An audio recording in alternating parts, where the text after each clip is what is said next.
সাভারে ৬ জনকে পৈশাচিকভাবে হত্যার ঘটনায় গ্রেফতার হওয়া সিরিয়াল কিলার সম্রাটকে ঘিরে চাঞ্চল্যকর সব তথ্য সামনে এসেছে। ভবঘুরে নারীদের টার্গেট করেই একের পর এক হত্যাকাণ্ড ঘটিয়েছে সবুজ ওরফে সম্রাট। বিভিন্ন এলাকা থেকে এসব নারীদের নির্জন স্থানে নিয়ে গিয়ে শারীরিক সম্পর্ক স্থাপন করত সে। পরে ওই নারীরা অন্য কারো সঙ্গে সম্পর্ক করলেই তাদের নীরবে খুন করে ফেলত। সম্রাট পাগল নন, অতিরিক্ত নেশার কারণে তিনি কিছুটা মানসিক বিকারগ্রস্ত হয়ে পড়েছিলেন।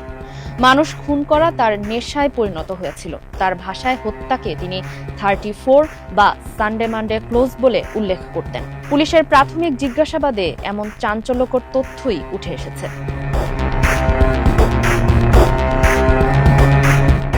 আইন শৃঙ্খলা বাহিনীকে দেয়া কিলার সম্রাটের তথ্য মতে সর্বশেষ ঘটনায় তানিয়া ওরফে সোনিয়া নামের এক ভবঘুরে তরুণীকে কয়েকদিন ধরে পৌর কমিউনিটি সেন্টারে আটকে রাখে।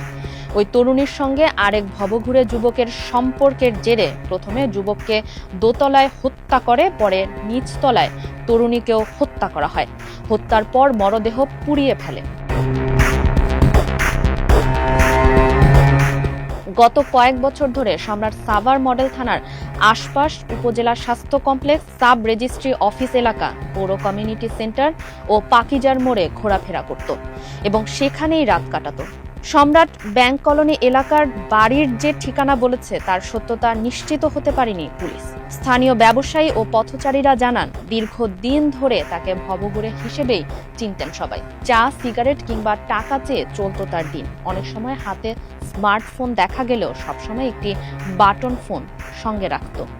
অপরিচ্ছন্ন বেশভূষা ও উচ্চ স্বরে গালাগাল ছিল তার স্বভাব। এদিকে ৬টি হত্যার ঘটনা বিশ্লেষণ করে পুলিশ দাবি করে আসামি সম্রাট নিঃসন্দেহে মানসিক ভারসাম্যহীন বা সাইকোপ্যাথিক কিলার।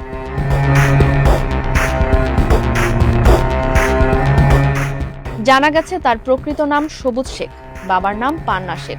৩ ভাই ও ৪ বোনের পরিবারে তিনি দ্বিতীয় সন্তান। সবুজের জন্মস্থান ও পৈতৃক বাড়ি মুন্সিগঞ্জের লৌহজং থানার মোসামান্দা গ্রামে। ফারিহা আহমেদ, মানবকণ্ঠ ডেস্ক।